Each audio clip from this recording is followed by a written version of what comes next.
As Alice was cleaned and felt the cool powder being applied to her loins, she blushed bright red. This is so embarrassing, Alice thought. She tried to not think about the fact that a perfect stranger was changing her diaper. You're awfully big to still be in diapers, dear, said the nanny, unaware that Alice could understand everything that she had said. She fastened the diaper snugly around Alice's waist, then turned to dispose of the dirty one still on the floor. While she was gone, Alice felt another wave of cramps and could feel herself get bigger. The snug diaper, which was the same size as the one she'd just been in, became unfastened. How'd that happen? Said the nanny when she returned.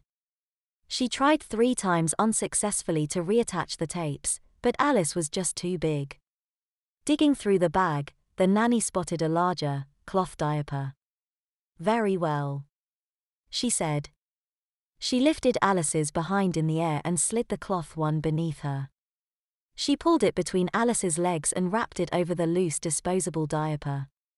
Pinning it into place, the nanny said, "That should hold you. Now let's see if we can't get you into some new clothes. Those don't look like they fit you anymore, either." She pulled out a fuzzy pink sleeper and held it up to Alice. "This should do," she said. Alice suffered the humiliation of having her clothes changed, too, but at least she was now in a clean diaper. "Now, it's nap time." The nanny picked her up, grunting slightly as she hefted Alice's increasing weight, and deposited her in a large crib. "You wait here until Mommy gets back, okay?" the nanny said.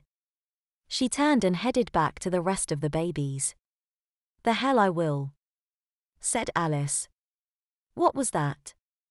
the nanny said, stopping in her tracks. She walked back over to the crib and stared at Alice. "Did you say something?" Panicking, Alice did the only thing she could think of.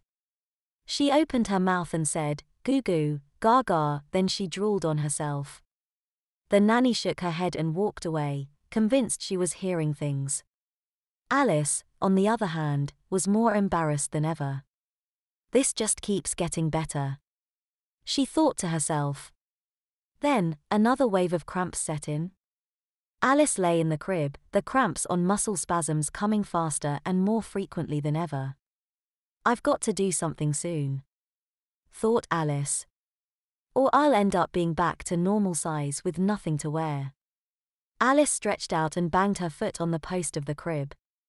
She had to fight to keep from yelling out in pain. "That's it, I'm out of here." Alice peeked out from behind the bars of the crib. The nanny was sitting in her chair, bed back, apparently asleep. Perfect, Alice thought. It was time to make her move.